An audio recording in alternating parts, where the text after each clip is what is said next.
Shalom, welcome to the Jewish Task Force, J.T.F. My name is Chaim Ben Pesach, and we have another program with the great David Ben Moshe. This will be a very important program because we're going to be speaking about something that very few people in the Western world know about. How did Bethlehem, which was a city that was almost all Christian, turn into a city that is almost all Muslim? We're going to be telling you about how the Muslims raped all the Christian women. They raped huge numbers of Christian women, violently raping them, and scared the Christians out of that city. A story which is deliberately covered up by the media. But we're going to tell you that story. And in addition to that, I guess we're going to have some discussion about the debate. We're doing this on Wednesday. Tomorrow night is a debate with Donald Trump and the late Joe Biden. I hope that Donald Trump has not made the mistake of his life by agreeing to have CNN moderate the debate, and two vicious, evil, Trump-hating reporters are going to be the moderators. I think it's a mistake for him to agree to that. I think they're going to come after him on every question they ask, and no matter how Biden answers, they're just going to let it slide. I think it was a mistake to go with people who hate you. I think that was not a wise thing to do. But anyway, we're going to discuss all that. And of course, David Ben Moshe always has very important subjects that he brings up. But first, this program is dedicated to a refuah shlema, complete recovery for Ram Ben Sarah, Liat Bat Shifra, Niv Ben Bina, Yitzchak Ben Sarah, Sharon Mitman, Shlomo Ben Sarah, Dorit Bat Sarah, Ruven Ben Shoshana, and Ruth Bat Sarah, and to Ilui Neshamot, elevating of the souls, for Malka Bat Meir, Allegra Bat Shlomo, Daniel Nankin, Victor Chazdai, Pesach Zeb Ben Dov, Lonita Adler, Shifra Hoffman, Ruben Hoffman, Barry Hoffman, Aram Mir Kahana, Rab Benjamin Kahana, Tzipora Fegi, Bat Liba, Yosef Ben Meir, Robert Mittman, Dennis Shore, Helen Friedman, Charles Zolat, and Yair Levine. Well, there's a story that the media covers up and that the insane Jews of our generation don't tell the world about, and they should. Bethlehem in Hebrew, which is Bethlehem in English, was an almost all Christian city. Arab Christians, who were a small minority of the Arabs. The Arabs are overwhelmingly Muslim. 98% of the Arabs are Muslim. But this particular city was a city where you had Christians. There are certain areas of pockets in the Arab world where Christians settled, like in Lebanon, or in parts of Lebanon, or in this particular city, Bethlehem, in the liberated lands of Judea and Samaria. And again, the city was almost all Christian. About, I think it was 95 or 96% Christian. And now, today, the city is 98% Muslim. How do you go from being 95% Christian to 98% Muslim? Very simple. The Muslims began a campaign, a concerted campaign, of violently raping Christian girls and women in Bethlehem. They started grabbing Christian girls and women as they'd be coming home from school or coming home from work or whatever, and violently raping them. And this was an organized effort. The PLO, which the United States gives hundreds of millions of dollars in aid to, and Israel gives hundreds of millions of dollars in aid to every year. The PLO terrorists, who have been handed control of huge parts of Judea and Samaria, they're the ones who organize this. Fatah and Mahmoud Abbas. Fatah is the terrorist organization that controls the PLO. PLO, by the way, stands for Palestine Liberation Organization. Of course, there is no Palestine. There are no Palestinians. All this is baloney. The Arabs themselves always said that there's no such thing as a Palestinian people 60 years ago, 70 years ago. They always said, don't call us Palestinian. We are Arabs. There is no such thing as Palestinian people. They always said this 60 or 70 years ago themselves. But anyway, they invented an organization called the PLO, all just an excuse to destroy Israel and to wipe the Jews out. But this is how they deal with their Christian population. This is what they did. And the brutal, savage attacks on these Christian women and Christian girls, 14, 15, 16-year-old girls, brutally raped by these terrorist monsters, the same type of Muslim terrorist monsters that raped Jewish women on October 7th of last year on the outskirts of Gaza. Same exact type of beasts who sadistically enjoy torturing and tormenting people. These are people, the religion actually teaches them you're supposed to enjoy torturing the infidels. You're supposed to torture them and enjoy it and get pleasure out of it. You're supposed to get a sadistic pleasure out of it. This is actually what their religion teaches them. If you read the Quran and the Hadiths, this is what it teaches. This is what they're supposed to do. And so they terrorized these Christian girls. Hundreds of Christian girls, by the way, were raped. Hundreds of them in one town. Unbelievable. And this gets no attention, no coverage, nothing. The lies that they tell about what the Jews are supposedly committing genocide against them, there are millions of them that still live in the land of Israel. It's very, very ineffective genocide if they are committing genocide against them. And what a joke. I'll tell you what is genocide. When in the Iran-Iraq war, 2 million Muslims were slaughtered by their fellow Muslims, that was genocide. That was a Holocaust. When 1 million Arabs were slaughtered in the Syrian civil war by their fellow Arabs, that was genocide. That was a Holocaust. When 500,000 Arabs in Lebanon were slaughtered in the Lebanese civil wars since the 1970s, that was genocide. That was a Holocaust. When 3 million black Christians and animists in the Sudan have been slaughtered by the Muslims in the north of the Sudan. 3 million have been slaughtered since the 1960s. That's genocide. That's a Holocaust. When 300,000 Arabs were slaughtered by their fellow Arabs in Algeria in the Algerian civil war, that was a Holocaust. That was genocide. When the Egyptian army used poison gas to slaughter school children in the Yemenite civil war, to slaughter people in hospitals and schools and villages with poison gas and mustard gas.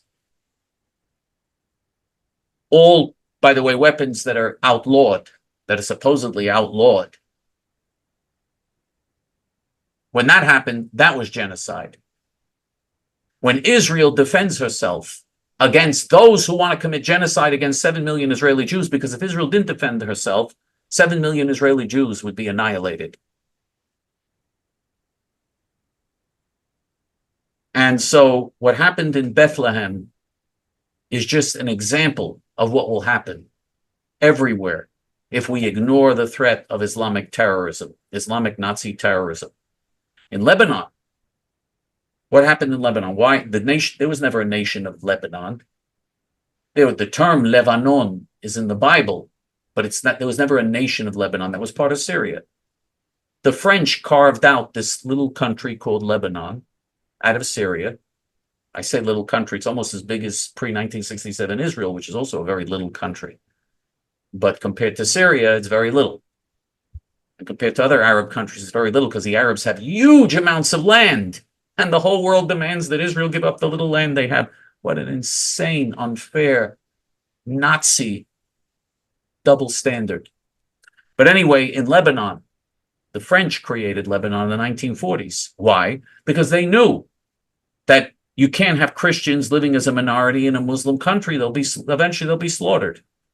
What happened to the Christian girls and women in Bethlehem is what would happen everywhere. The French understood this. Everybody understood. They knew they colonized the Arab world for hundreds of years. They knew how brutal and barbaric the Arab world is.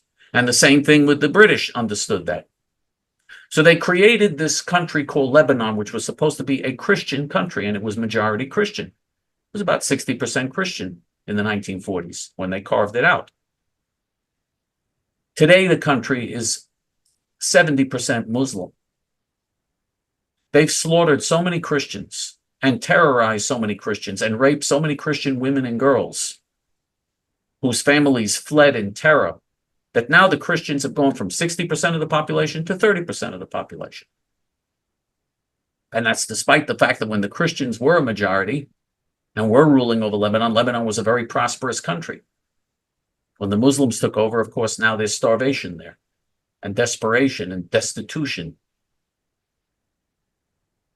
Well, I have a question for you. If it was 95% Christian, who let the Muslims in?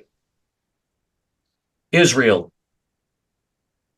Israel handed over that territory in the Oslo agreements to the PLO terrorists. Israel handed over the territories, part of their surrender.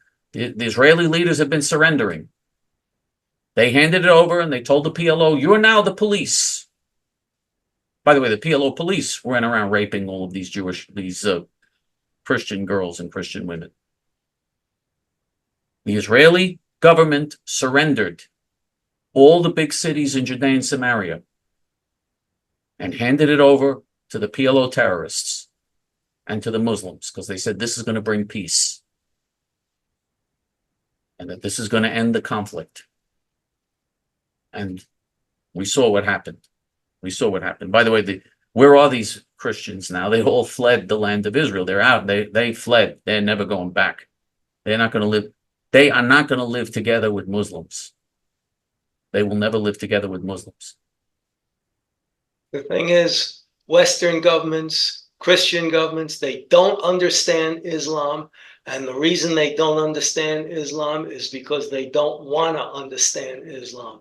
And until you understand what Islam teaches and preaches, you're going to be making it hell for all the people under you, all the non-Muslims under you, all the people you govern. And it's a shame because the West is dying because of Islam. It all started when you had these giant multi-billion-dollar multinational corporations that run the United States and run Western countries. Because I don't care if the president is the late Joe Biden or Donald Trump. I don't care who's president. Behind the scenes, the big multinational corporations, they run America. They make the decisions. They're the ones who are really running things. They own the news media. People like Bill Gates and Zuckerberg and the owners of Google and all these they run the media and they control the social media platforms. They control what people can see, which gives them tremendous power. And the politicians do what they say because the politicians don't want them to turn against them, because if the media and the social platforms turn against them, that's the end of their political career. And so they control what's going on. And they've been controlling this for many, many years. And in the 1970s, actually in the 60s, they made a decision. America had enough oil and natural gas and shale and coal and other natural resources to become the energy giant of the world, even in the 60s. America could have been the supplier of oil to the whole world. Can you imagine how prosperous America would have been if they had done that? America had used all of her almost limitless resources that God has given the United States. Can you imagine how prosperous America would be? Can you imagine how much safer the world would be? But the multinational corporations, the big oil companies, decided we don't make enough money that way because there's too much competition in America. In America, if we're going to drill oil in America, there are thousands of medium-sized companies that also drill. There are thousands of competitors who are going to come up and give us a problem.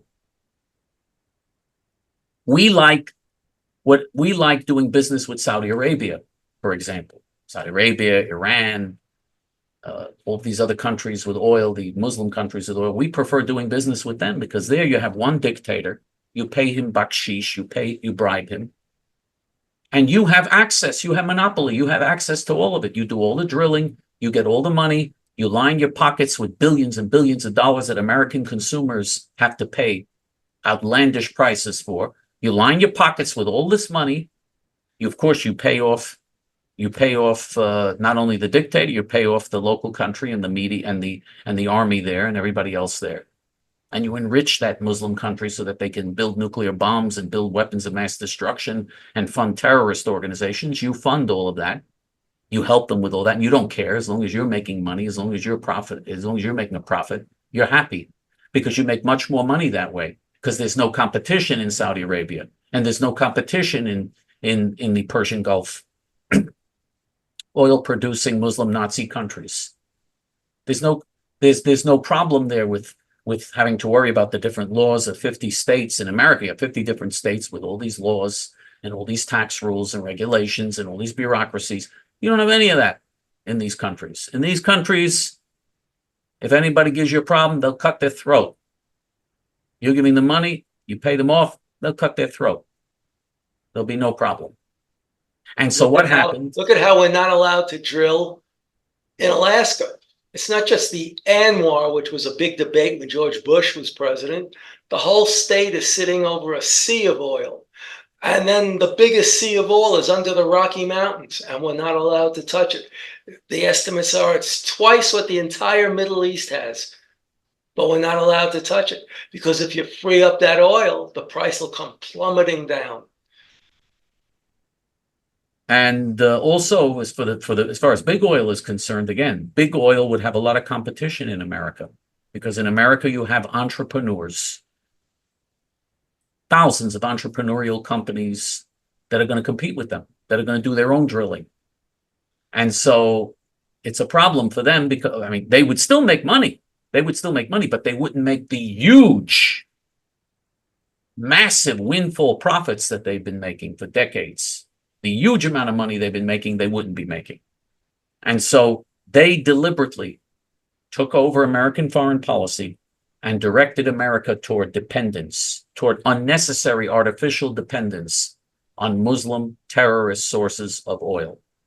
This is what the big oil and big corporations all did. And what's the result? The result is that these Arab Muslim Nazi countries control.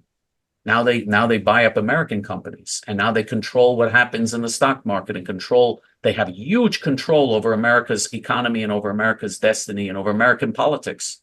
Fox News, Prince Al-Walid of Saudi Arabia was the second biggest owner for many years of Fox News. I don't know if he still is, after Rupert Murdoch.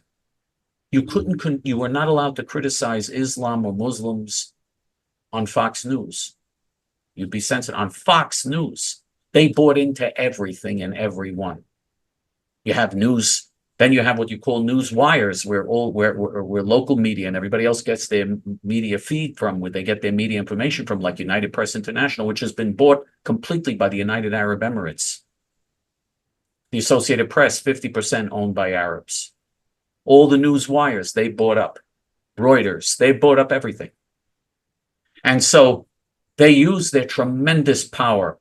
The big corporations and the foreign interests, the Arab Muslim foreign interests, use their tremendous power to make sure that the American people stay ignorant and stupid when it comes to their own destiny.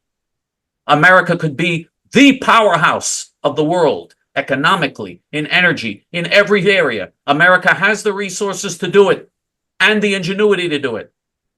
But because of this fifth column of multinational corporate giants and of foreign money that comes into the United States, it never happens. And if the American people get angry, and if the American people feel resentment or anger because the Arabs are ripping us off, the Arabs make sure to use their tremendous power to direct that anger toward the Jews instead. Look at what's happening on the university campuses. Everybody is all these mass demonstrations calling for Israel's annihilation. Instead of saying, hey, do you realize the United States has lost trillions and trillions of dollars because of its artificial dependence? What a ripoff. This is the biggest ripoff in history. And the American people don't even realize what's going on. So Muslims can rape Christian women in Bethlehem, and Muslims can slaughter hundreds of thousands of Christians in places like Lebanon. And Muslims can wage a war of genocide against the Jews of Israel. And Muslims in Saudi Arabia can take down the Twin Towers and then and murder 3,000 Americans and have telethons on Saudi TV for the Magnificent 19. The Magnificent 19 are the 19 terrorists that took down the Twin Towers, calling them heroes and the Magnificent 19. This is Saudi, official Saudi television. And then we're told the Saudis, they want peace, they're moderates, they're pragmatic, we can deal with them. They want control. Islam, the Muslims lie and say that Islam means peace. Islam doesn't mean peace. Islam means submission. And that's what the Muslim religion demands of the West, submission, until they're strong enough to forcibly convert or exterminate all the non-Muslim infidels. And that is literally what Islam preaches. And if you don't believe me, go and get a good translation of the Quran, not a propaganda translation, a real translation of the Quran and of the Hadith, and see what it says for yourself. In Bethlehem, there's a church where they believe that was the birthplace of Jesus, who of course is the center of the Christian religion. Now that the Muslims control it, there are pictures of all the Hamas martyrs all over the walls there. So that's what they do when they don't have people to kill. They put their heroes up so they could be worshipped too. And it doesn't matter that this was a sacred ground to another religion. The only religion that matters, the only one that should be dominant, is Islam, according to the Muslims. The PLO have put so-called Christian, they're not real Christians, have put so-called Christian puppets in charge of that church. And I mean, the whole thing, they're all puppets. And they spout the PLO propaganda line against Israel and supporting the Arab terrorists and saying, we are Palestinians. Jesus was a Palestinian. They're all Palestinian. You know, this is, of course, there is no Palestinian people, as we've said. It's all lies. And the first thing the Muslims would do if they ever took over, they would slaughter everyone who's not a Muslim. That's what Muhammad did. That's what he did in the Quran.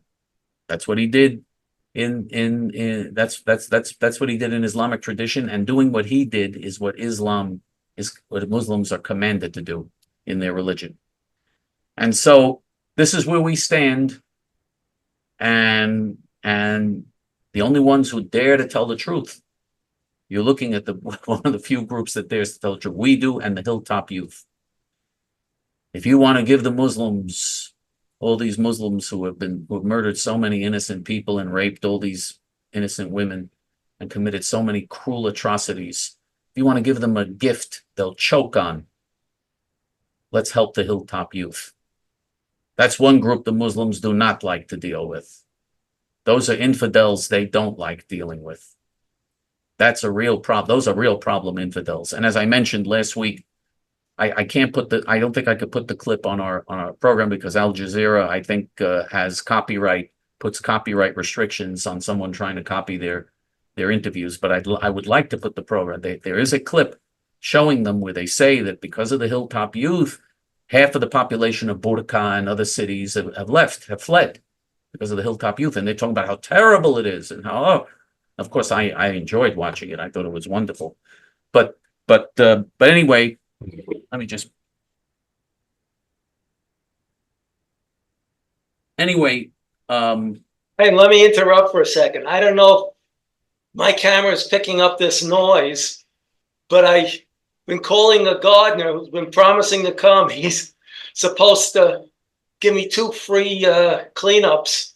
And I told him he wanted to come today. I told him, no, if I'm shooting a podcast today, come tomorrow. They showed up just as we started the show, and that's the noise you hear in the background, if you can hear it. I don't hear it. Maybe, are you sure you're not hearing my fan going? Because No, they're clipping hedges back here. Okay, we don't hear it. We don't. Okay, that's good then. No, thank God we don't hear it. Okay, so I'm glad because that would be distracting on the program. I want to give people an opportunity to support the Hilltop Youth, Jews and righteous Gentiles, because that's the one group that does understand and that does answer Islamic terrorism the way you're supposed to answer it. The stronger they are, the better our chances are of eventually defeating the Muslims, the Muslim terrorists. If you want to help the Hilltop Youth, there are two ways you can do it. One is you can go to our Hebrew main page, hayamin.org.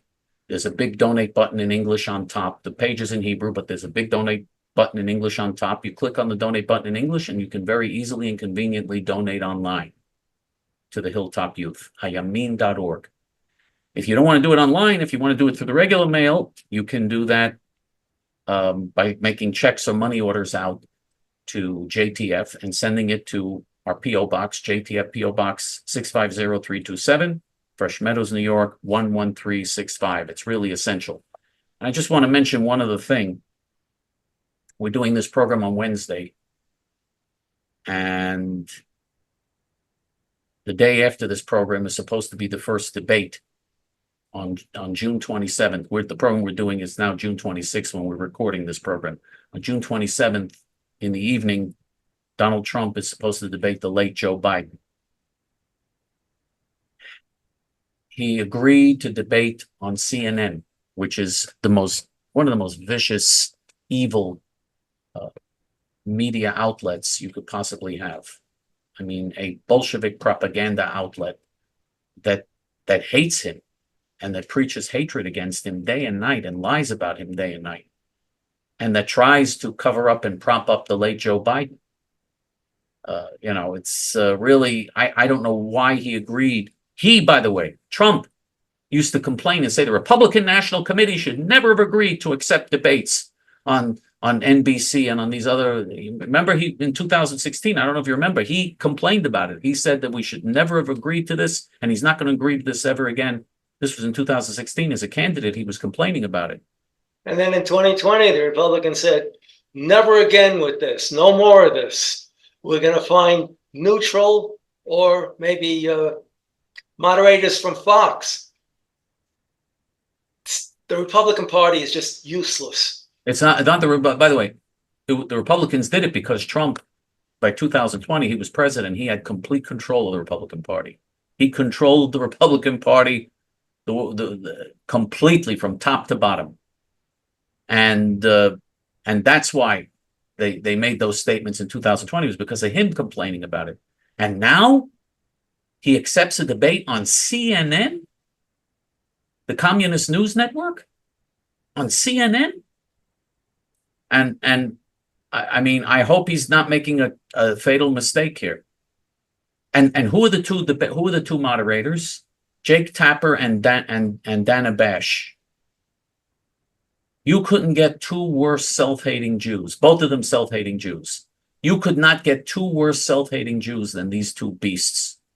I mean, these are the lowest scum of the earth beasts. Tapper is not really Jewish. They consider him to be Jewish because his father is Jewish, but his mother is actually not. And under Jewish law, it's the mother that decides if someone is Jewish. So he's not really Jewish, but Jew haters will always consider anyone with even a drop of Jewish blood to be Jewish. And he is so evil and so anti-Israel and so filled with hatred toward Israel and the Jewish people and toward Donald Trump. I remember in 2016 when Trump was elected, he was practically crying. He was practically in tears. He was so upset he could hardly speak. He was so upset. He was so shocked and upset when Trump won in 2016.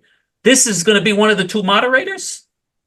Someone who since 2016 has been obsessed with trying to defeat Trump, figuring every way out to try to defeat Trump. And he's one of the two moderators. The other one, Dana Bash, another self-hating Jewess, the lowest scum. I remember she interviewed Ted Cruz, but this was good because Ted Cruz, he doesn't take any crap from these filthy pigs. She interviewed Ted Cruz. I wish Ted Cruz were the Republican candidate for president right now. Either Ted Cruz or Ron DeSantis. Then we'd be in good shape. Because he could make a monkey out of him. Trump, if he goes after the moderator, is just going to appear mean. They can't lay a glove on him. And in the interview, she starts attacking Israel in the interview. Why are you for these settlements? What is it for the settlements? What about the settlement? she starts hysterically screaming at him. She got so emotional. This is a so-called Jewish woman. She's so emotionally against Israel and hateful toward Israel, starts screaming at him, and he went after her for her anti-Israel bias and really gave it to her and was great, as he always is. But anyway, these are the two moderators. This is very dangerous.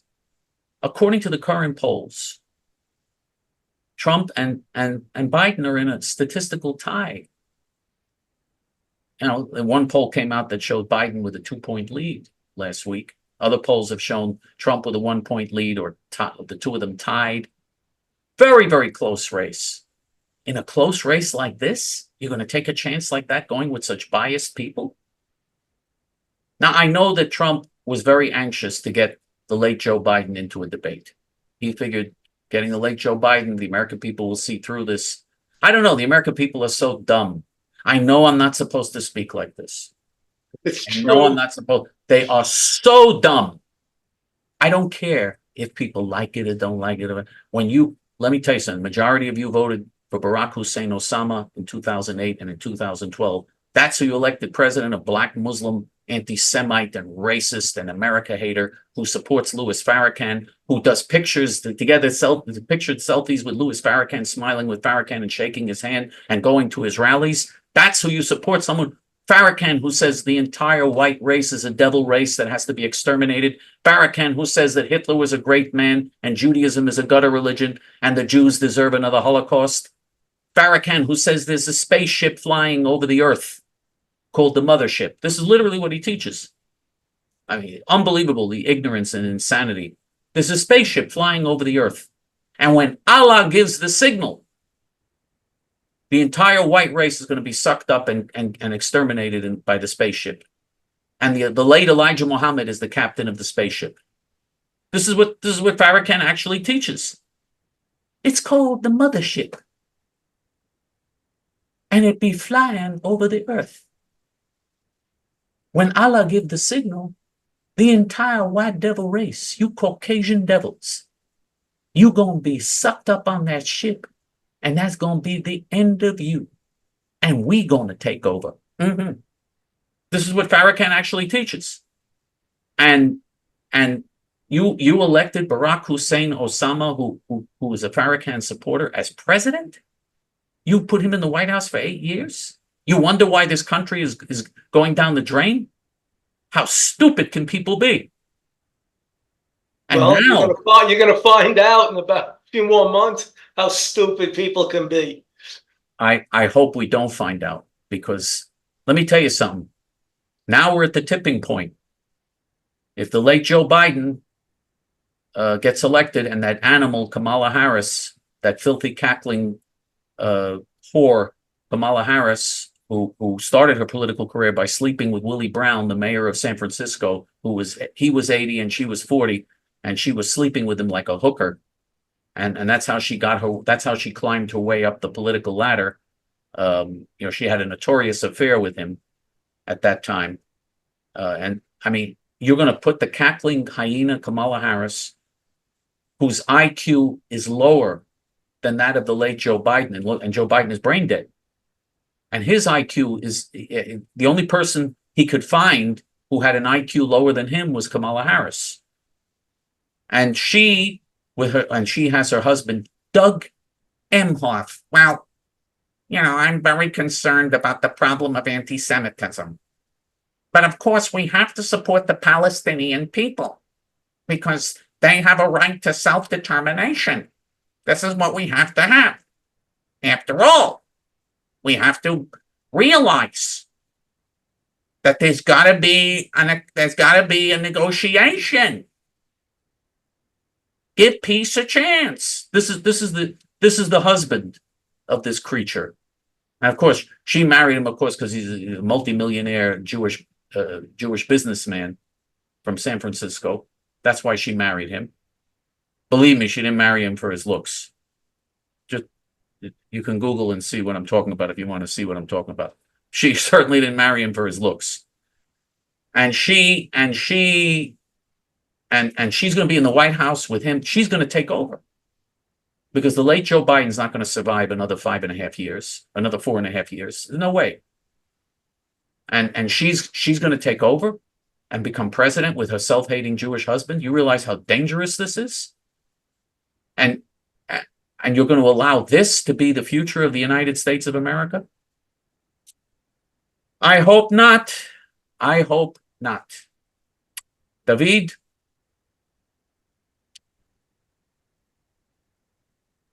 Well, we're talking about Islam. Islam is attacking Russia. They attacked Sunday, and Putin, for the third time in a row, said, we're not going to put up with this. And because he did nothing the first 2 times, they got brave and did a much bigger attack. And then yesterday, there was another attack. So what's he doing? Following the West's lead? I thought he was a dictator. The problem is, as you get older, your testosterone goes down, and you start looking the other way. Is it worth getting all aggravated about? Is it worth sending more Russian boys to their death to fight these monsters? The thing is, Islam is a cancer. No matter where it is, it's a cancer. And what do you do with cancer? You radiate it. In Chicago, over 80% of students cannot read or do math at grade level. Now, how long, and Chicago is the worst of the worst, but the other cities, the major cities, are not much better. And how long have we had a Department of Education? Since Jimmy Carter's days. And we also have Common Core now, which teaches nothing. So these kids can't do anything at grade level, let alone read and mathematics. What about history? They don't know anything about this country except what they're indoctrinated in. And we sit here and we put up with it. And Biden is crawling down Trump's neck for the race. Why would anyone consider putting Biden back in office for another 4 years? Are you happy with the high prices? Are you happy even when something's on sale? It's almost the same price as when Trump was in office when it wasn't on sale.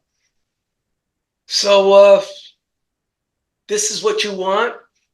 Plus you want wars all over the globe that we're involved in. We can't even say, well, there's a war going on there, but we don't care. We have to stick our nose in everything. At least Trump will try and get us out of these wars that the Democrats got us into. By the way, just a suggestion for people who are interested. In 1964, Ronald Reagan made a speech on behalf of Barry Goldwater. David and I are old enough to remember Barry Goldwater, right? Sure. Okay. We have Goldwater Lake close by. Ronald Reagan made a speech supporting Barry Goldwater in the last week of the 1964 campaign, presidential campaign. It's called A Time for Choosing, the name of the speech. I urge people to Google and see how a real speaker speaks. Boy, was he was some speaker, Ronald Reagan. Now, I don't agree with everything he did. He legalized illegal aliens during his administration. He did some bad things too, Reagan. Yeah, he took away fully automatic weapons, which we had for decades. And nobody went around shooting masses of people. It's because society is sick. Yeah, he definitely did some, he also compromised and did some bad things that he shouldn't have done, but he was some speaker. He was some, just go to that speech, A Time for Choosing, and see, that's a speaker.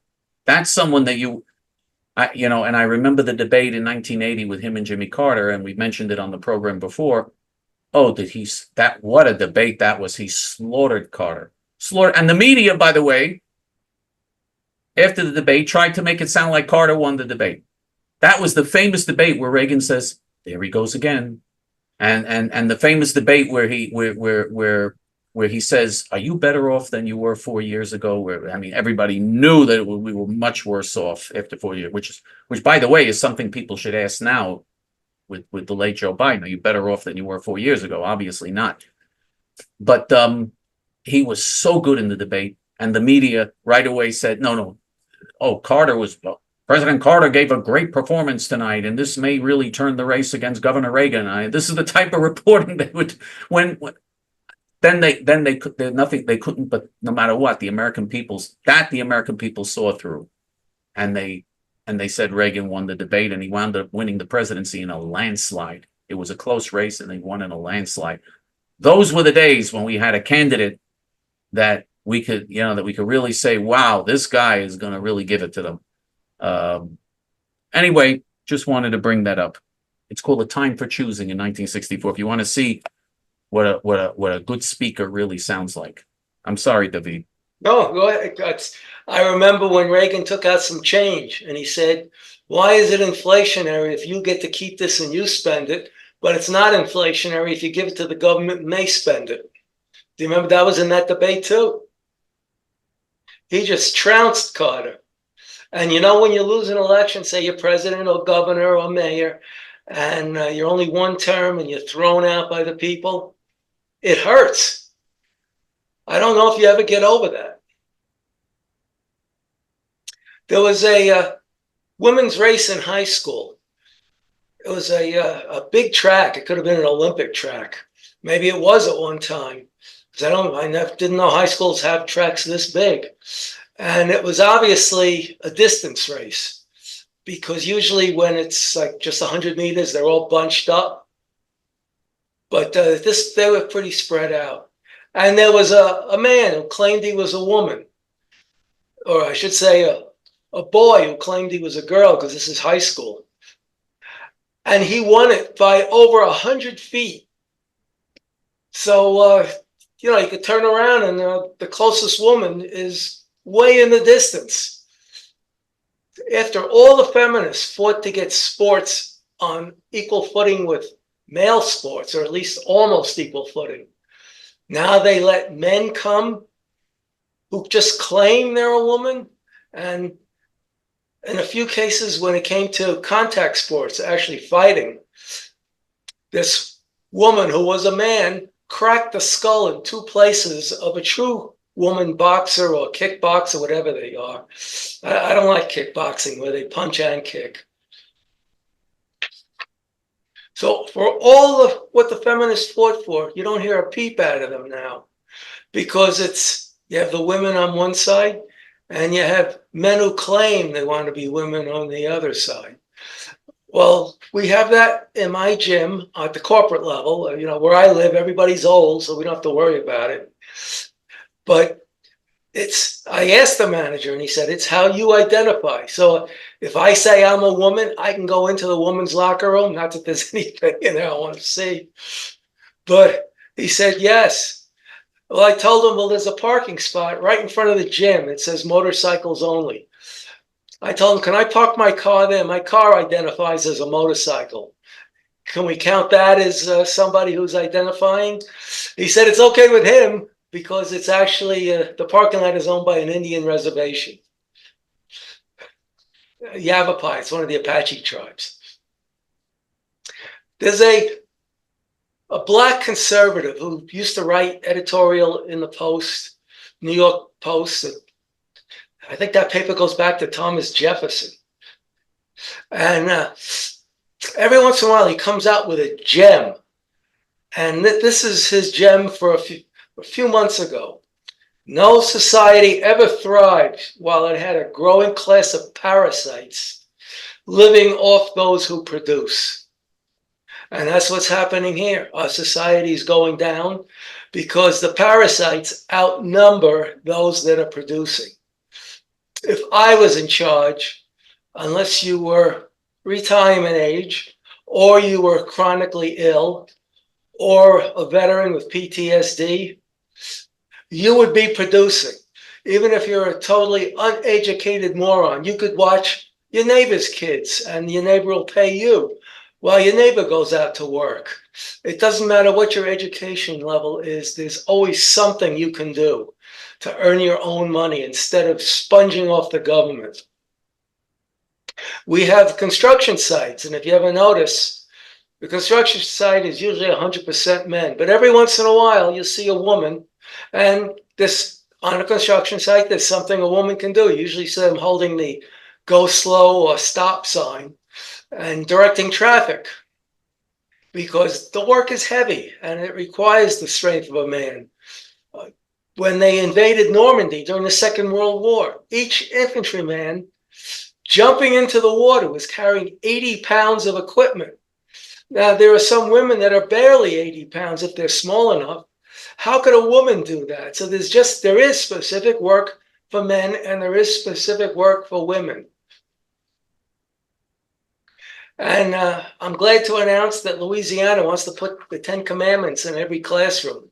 And the governor is daring the federal government to come and sue him. They will. I'm sure they will. Because you're going to get the argument, well, does that mean we put the Quran in every court, in every classroom? No, it means you put the 10 Commandments. This was found under Judeo-Christian principles. It doesn't mean you have to be either or. You could be nothing. Unfortunately, you could be a Muslim. You could be a Hindu. No one's stopping you from being those. But you have to expect, if you come to a country where everybody was Christian, or almost everybody was Christian, you're going to see Christian symbols with Christian ideology. And the 10 Commandments actually came from Judaism. Charlton Heston brought it down off the mountain. Oh, and they're really getting loud now. I hope this isn't being picked up. Nobody here. We don't hear it. All right, then I got something that's going to probably shock you. Last week I told you about the Jewish mafia stopping the Nazi bunts. And the Nazi bunts were finally stopped when it came out that the head of all the bunts was skimming off the top and making himself very wealthy. So when he was arrested, the whole thing collapsed. But the mafia, the Jewish mafia, was beating them up. And in Chicago, I told you they went to see Jake Gusick, one of Al Capone's lieutenants. And he did the same thing they did in New York under Meyer Lansky. About 100 Jewish tough guys, gangsters, beat up the Buntists. What you don't know is, I'm going to jump to a little aside for a second. Do you remember in the JFK assassination, they claimed it was Lee Harvey Oswald that shot him. But if you remember, his bullet did magic tricks, jumping all over the place inside. I think it was the governor of Texas's body. I don't remember his name. John Connolly. Right. Well, I saw an experiment where they made a dummy and they tried to make its insides as close as possible to a real human. And they fired the gun from up above, and it was the same type gun used from the book depository building. And it did the same magic, swirling and diverting all over the body. But I still don't think it was Lee Harvey Oswald. He may have had something to do in the assassination, but there was a shot that blew Kennedy's head off. It came from the grassy knoll. You could see the smoke rising. And of course, the direction his head came off meant the shot came from there. Well, there was a gangster, the Don of Louisiana, Carlos Marcello. And they put a small-time crook, probably to get information out of Marcello, in his prison cell with him. And they became very friendly, and Marcello admitted that he had Kennedy killed because they helped get Kennedy elected. And then Bobby Kennedy turned on the mafia. If you remember, he was investigating the mafia up and down. So he was asked, the small-time crook, well, why didn't you go after Bobby Kennedy? And Marcello said, because if a dog is attacking you and you cut off the tail, the mouth can continue biting you. And that's why he went after Kennedy. On his deathbed, Marcello said, I wish I killed the SOB. I'm just going to say SOB. He spelled it. He pronounced it out. Myself. Well, if you remember, when they got Lee Harvey Oswald in prison and they had to move him, and they were taking him out, from out of nowhere, Jack Ruby came running in and he shot Lee Harvey Oswald, and it was a fatal shot. So he had to know they were moving him at this time. He had to know where they were. because if he came 5 minutes later, they might have been outside driving away. He had to know all the details. And so many times he was asked, was he with the mob? And he said, no, he's just a nightclub owner. Well, it turns out Jack Ruby was one of the 100 Jewish mobsters that attacked the Bund. So he really was with the mob. So come to your own conclusions on that. But Jack Ruby was there. He was highly involved. He was dying of cancer. I guess that's why he was the one selected, because they knew if he shot Oswald, he couldn't get away. You know where, you know where Marcello's grandson was in 1990? No. He was in Unit 5 North at the United States Penitentiary in Terre Haute, Indiana. How do I know that? Because I was there with him. He was in the same unit as I was with Marcello's grandson. Oh, is that how it's pronounced? Marcello, not Marcello? I don't know. I don't remember. I never called him Marcello or Marcello, so I don't know. I don't know. Sometimes the CC can be pronounced as a K. Could even be Marcello, but I don't think. I never called him by his last name, so I don't know. But his grandson was in the penitentiary when I was doing my stint for what I did on behalf of Soviet Jewry in the Jewish Defense League. I met him there in Terre Haute, at the penitentiary in Terre Haute. And he was still from New Orleans, by the way. He lived in New Orleans, and his family lived in New Orleans. And I didn't know anything about his grandfather, but he told me that his grandfather had been suspected of being involved in the JFK assassination, that he was suspected, but that they said that it was actually a one-man job in the end. And so anyway, I don't even remember all that he told me, but he did tell me that his grandfather was supposedly involved in that in New Orleans. He did say that to me. It was done so perfectly. Just a little aside that I happened to do time with his grandson in the penitentiary. So it was done so perfectly that had to be a mob hit. And I don't know about that. I mean, well, the guy admitted it on his deathbed. Yeah, okay. I don't know. I know Jack Ruby did assassinate Lee Harvey Oswald it was in the basement, by the way, of the police station. But he had to know the exact time and where they'd be at that time. I think that they were pretty much reporting in the news what was going on. He was on his way to an arraignment. He was on his way to court or whatever. I think they weren't hiding it. They were reporting it because they figured that this is the end of that, and he actually answered questions of reporters. If you see the clip right before he was assassinated, the reporters asked him questions and he was answering questions of the reporters. But anyway. Yeah, remember he claimed he was a patsy. He was set up. And it's possible. I don't know where he fits in the picture, but I just wanted to point out that Jack Ruby was with the Jewish mafia that attacked the Nazi Buntists in Chicago. Mm-hmm. Okay. And one last thing, I want to leave you with a smile on your face. Last week I told you about the 442nd Regiment of Japanese Americans. And they liberated one camp, and like the other camps, they couldn't believe what they saw. So every year after the war, I'm sure it's not done anymore because they're all 100 years or older now. But every year after the war, they used to have reunions, the Japanese and the Jewish survivors. And the reunion was called Sushi and Bagels. And that's it for me. Okay, no, always David always has interesting material that he brings. Always very interesting, and people, by the way, love the nostalgia. They tell me that people love the nostalgia, including people in my family tell me that they enjoy listening to your nostalgia stories. We're trying to change things, and God willing, we can change things with your help.